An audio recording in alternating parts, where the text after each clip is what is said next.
100 का तो शुरुआत करते हैं सुपरफास्ट 100 की। और सबसे पहले खबर पर नजर डाल लेते हैं। दिल्ली के स्वरूप नगर इलाके में एक केमिकल फैक्ट्री में भीषण आग लग गई। भीषण आग ने फैक्ट्री के पूरे गोदाम को अपनी चपेट में ले लिया। आग लगने के बाद जोरदार धमाके हुए और फैक्ट्री की दीवारें उड़ गई थी। उसकी ये तस्वीरें आपके सामने हैं।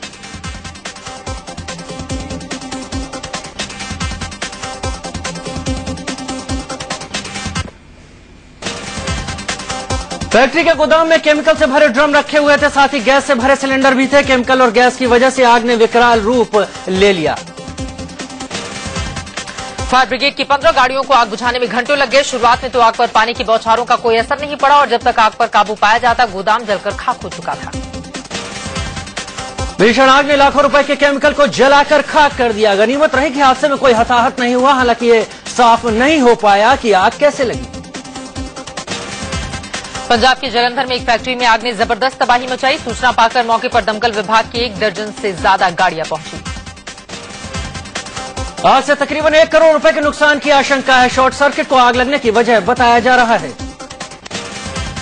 यूपी के कानपुर के फजलगंज में पेंट फैक्ट्री में आग लगने से हड़का मच गया। रात 2 बजे पेंट फैक्ट्री में लगी आग देखते ही देखते विकराल हो गई।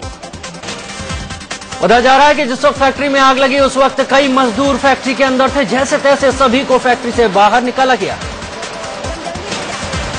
दिल्ली के सदर बाजार इलाके में एक निर्माणाधीन इमारत गिरने से हाहाकार मच गया। हादसे में 2 लोग मारे गए हैं।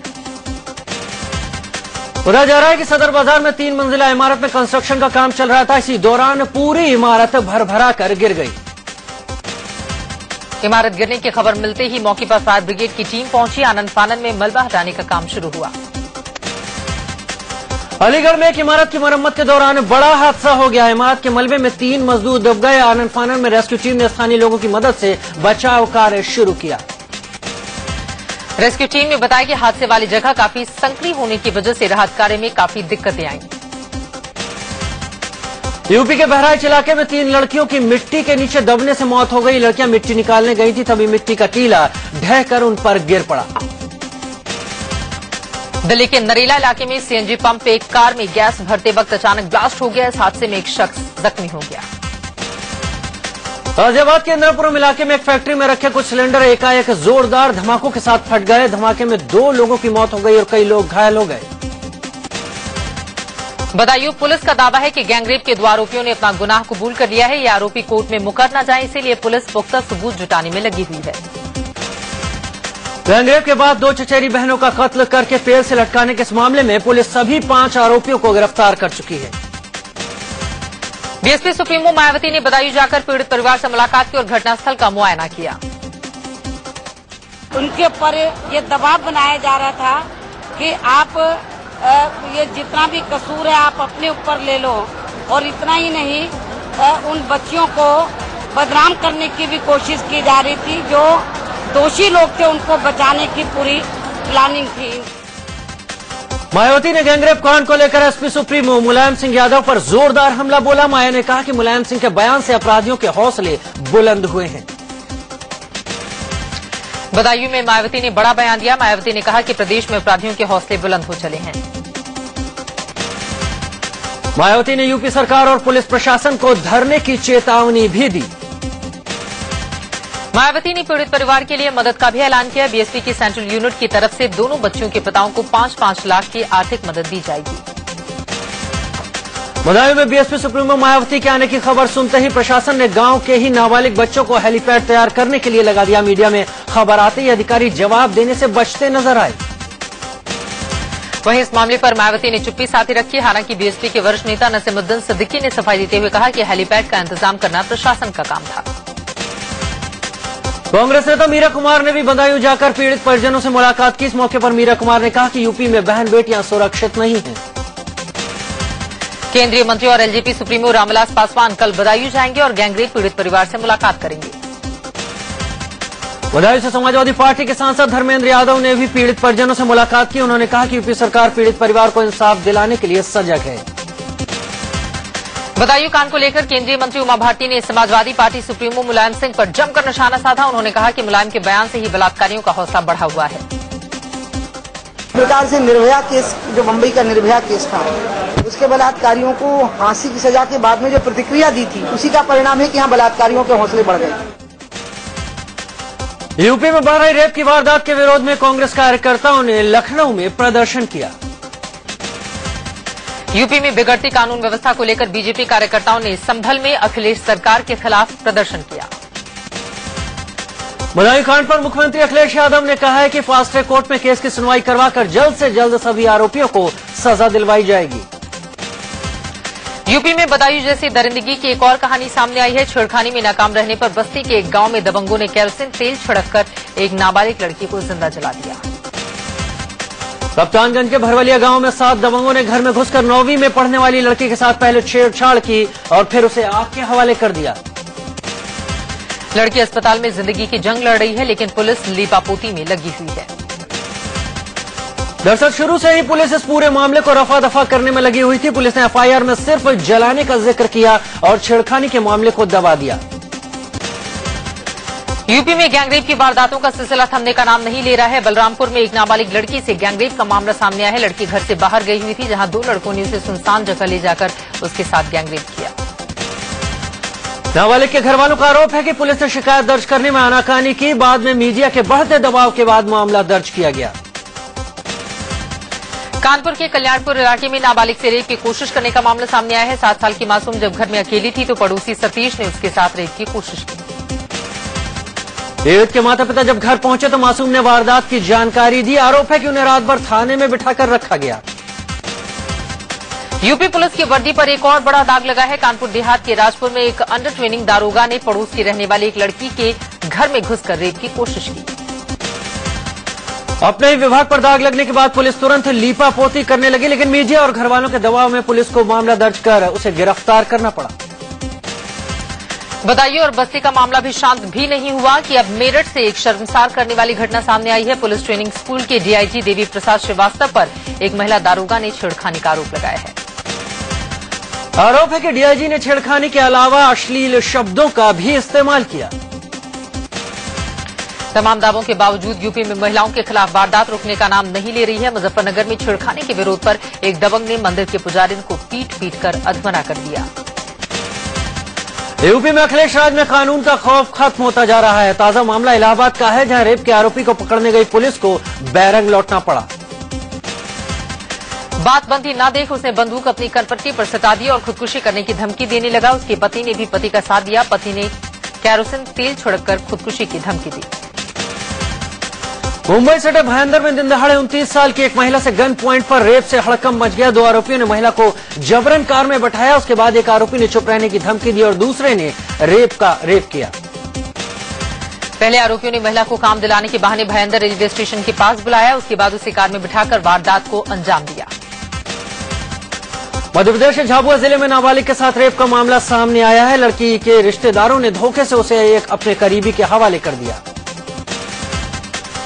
पीएम नरेंद्र मोदी ने मनमानी करने पर बाराबंकी की सांसद प्रियंका सिंह रावत को फटकार लगाई है। पीएम ने पिता को सांसद प्रतिनिधि बनाए जाने पर नाराजगी जाहिर की और उन्हें फौरन पद से हटाने को कहा। पीएम मोदी ने मंत्रियों और सांसदों को अपने स्टाफ में परिजन और रिश्तेदारों को नहीं रखने की साफ हिदायत दी थी। प्रधानमंत्री नरेंद्र मोदी का जादू फेसबुक पर सर चढ़कर बोल रहा है। पीएमओ के ऑफिशियल फेसबुक पेज को महज 4 दिनों में 10 लाख से ज्यादा लाइक्स मिले हैं। केंद्रीय मंत्री उमा भारती ने कहा है कि यूपीए सरकार ने सीबीआई की साख गिराई है। उन्होंने कहा कि सीबीआई को भगवान की तरह माना जाता था, लेकिन सियासी दखलंदाजी के चलते यूपीए ने इसकी साख गिरा दी। नरेंद्र मोदी की सरकार में जनता को महंगाई का पहला झटका लगा है। डीजल के दाम में बढ़ोतरी की गई है। आधी रात से डीजल के दाम 50 पैसे प्रति लीटर बढ़ गए हैं। दाम बढ़ने के बाद दिल्ली में डीजल अब 57 रुपए 28 पैसे प्रति लीटर के हिसाब से मिल रहा है। कोलकाता में डीजल की कीमत 61 रुपए 97 पैसे, जबकि मुंबई में 65 रुपए 84 पैसे और चेन्नई में 61 रुपए 21 पैसे हो गई है। इलाहाबाद में डीजल के दामों में बढ़ोतरी के विरोध में समाजवादी पार्टी के कार्यकर्ताओं ने रेल रोककर प्रदर्शन किया। डीजल की बढ़ी कीमत के बाद कांग्रेस को बोलने का मौका मिल गया। कांग्रेस प्रवक्ता राशिद अल्वी ने तंज कसते हुए कहा कि अच्छे दिन के संकेत मिलने लगे हैं। वहीं डीजल की बढ़ी कीमत पर बीजेपी बैकफुट पर आ गई है। बीजेपी नेता मुख्तार अब्बास नकवी ने कहा कि विरासत में बिगड़ी अर्थव्यवस्था मिली है, लेकिन धीरे धीरे महंगाई पर काबू पा लिया जाएगा।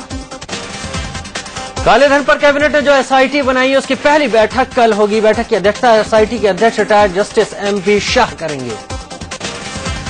कांग्रेस उपाध्यक्ष राहुल गांधी पर टिप्पणी करना राजस्थान के कांग्रेस विधायक भंवरलाल शर्मा को महंगा पड़ गया। दरअसल राजस्थान के सरदार शहर से कांग्रेस विधायक भंवरलाल शर्मा ने राहुल गांधी पर कई तरह के सवाल उठाए थे। यहां तक कहा था कि राहुल को लोकतांत्रिक तरीके से नहीं बल्कि बड़े परिवार में पैदा होने की वजह से पार्टी का नेतृत्व दिया गया। प्रेस काउंसिल ऑफ इंडिया के अध्यक्ष जस्टिस मार्कंडेय काटजू ने समान नागरिक संहिता का समर्थन किया है। उन्होंने कहा है कॉमन सिविल कोड नहीं होने से मुसलमानों का ही नुकसान हो रहा है। यूपी के पूर्व मुख्य सचिव जावेद उस्मानी को हटाए जाने पर बीएसपी सुप्रीमो मायावती ने अखिलेश सरकार पर निशाना साधा है। गाजियाबाद में पूर्व सेनाध्यक्ष और केंद्रीय मंत्री वीके सिंह ने विजय यात्रा निकाली। समर्थकों ने ढोल नगाड़ों के साथ उनका स्वागत किया। बीएसपी सुप्रीमो मायावती ने अखिलेश सरकार पर निशाना साधा है। गाजियाबाद में पूर्व सेनाध्यक्ष और केंद्रीय मंत्री वीके सिंह ने विजय यात्रा निकाली। समर्थकों ने ढोल नगाड़ों के साथ उनका स्वागत किया। महाराष्ट्र में आज होने वाला कैबिनेट विस्तार टल गया है। कांग्रेस कोटे से 3 मंत्रियों का शपथ ग्रहण होना था, जिनमें से एक पूर्व सीएम विलासराव देशमुख के बेटे अमित देशमुख का भी नाम था। राजस्थान के दौसा में बीजेपी के नवनिर्वाचित सांसद हरीश मीणा के स्वागत समारोह में हाथापाई की नौबत आ गई। समारोह में बीजेपी के पूर्व नेता प्रहलाद मीणा भी पहुंच गए और मंच पर चढ़ने की जिद करने लगे। इस दौरान जमकर हंगामा हुआ। यूपी के कानपुर में समाजवादी पार्टी के विधायक की दबंगई सामने आई है। कल्याणपुर में स्थानीय विधायक सतीश निगम ने थाने पर पहुंचकर आरोपी कार्यकर्ताओं को जबरन छुड़ाया। दरअसल महोबा के जिला पंचायत सदस्य अंशुर शिवहरे वहां पर पहुंच गए। विधायक के सामने पुलिस की नहीं चली। एसपी के सामने थाने से समर्थकों को वो छुड़ाकर चले गए। यूपी में अभी भी कई जगह बिजली कटौती का सिलसिला जारी है। कानपुर में बिजली कटौती से परेशान लोगों ने सड़क पर उतरकर विभाग के खिलाफ प्रदर्शन किया। अखिलेश यादव ने बिजली संकट पर हो रही किरकिरी के बाद कहा कि बड़े बड़े मंत्री दिल्ली में बैठकर ट्वीट करते हैं, इससे कुछ नहीं होने वाला। राजधानी दिल्ली में अब बिजली सप्लाई नहीं कटेगी। बिजली सप्लाई करने वाली कंपनी बीएसईएस को कर्ज देने वाली 2 कंपनियां लोन देने को तैयार हो गई हैं। जम्मू कश्मीर के कुपवाड़ा जिले में हुई मुठभेड़ में लश्कर-ए-तैयबा का डिवीजनल कमांडर मारा गया। सस्ती उड़ान का सपना दिखाने वाली एयरलाइंस एयर एशिया की उड़ान पर रोक लग सकती है। भारतीय रेलवे में बड़े बदलाव होने वाले हैं। भोपाल शताब्दी समेत आधा दर्जन ट्रेनों में एलईडी स्क्रीन लगेगी। राजस्थान के अजमेर में रेलवे स्टेशन पर कांस्टेबल भर्ती परीक्षा में हिस्सा लेने जा रहे छात्रों ने जमकर हंगामा किया। छात्र रेलवे ट्रैक पर उतर आए और पुलिस वालों पर पत्थरबाजी करने लगे। दरअसल कांस्टेबल की भर्ती के चलते अजमेर रेलवे स्टेशन पर छात्रों की भारी भीड़ जुटी थी। छात्र ट्रेन की छत पर चढ़ गए। पुलिस ने जब छात्रों को नीचे उतारने की कोशिश की तो वो पुलिस पर ही बरस पड़े। राजस्थान के अलवर में लोगों ने एक छात्र को जमकर पीटा। वो चोरी छिपे अपने पड़ोसी के घर में दाखिल हुआ था। मध्य प्रदेश के रायसेन में नेशनल हाईवे 12 पर बोलेरो और ट्रक की भिड़ंत में 5 लोगों की मौत हो गई। यूपी के नोएडा में बदमाशों ने दिन दहाड़े एक फर्नीचर व्यापारी पर अंधाधुंध फायरिंग कर दी। बिहार के नालंदा में बीती रात बदमाशों ने लूटपाट का विरोध करने पर 3 छात्रों को पहाड़ से नीचे फेंक दिया। झारखंड के देवघर में एक 15 साल के लड़के का शव तालाब से मिला है। वो कल से ही लापता था। यूपी में खाके फिर दागदार हुई है। मामला बिजनौर का है, जहां एक दारोगा पर महिला को पीटने का आरोप है। दिल्ली के लाजपत नगर में 26 मई को तुर्कमेनिस्तान की एक महिला को कार में अगवा करने की कोशिश के मामले में पुलिस ने एक शख्स को हिरासत में लिया है। आगरा में पुलिस की जातियों से तंग आकर एक युवक ने खुदकुशी कर ली। कुछ दबंगों ने युवक की मां की हत्या कर दी थी। मध्य प्रदेश के इंदौर में 10 से ज्यादा कैदियों की निगरानी का जिम्मा महज 2 पुलिसकर्मियों के जिम्मे छोड़ दिया गया। मध्य प्रदेश पर्यटन विभाग ने सैलानियों को लुभाने के लिए इंदौर में एक तैरता रेस्टोरेंट खोला है। अलीगढ़ में इंडिया न्यूज की हल्ला बोल मुहिम एक बार फिर रंग लाई। इंडिया न्यूज की पहल से 22 साल से अपने उद्घाटन का इंतजार कर रहे एक हॉस्पिटल को शुरू किया जा सका।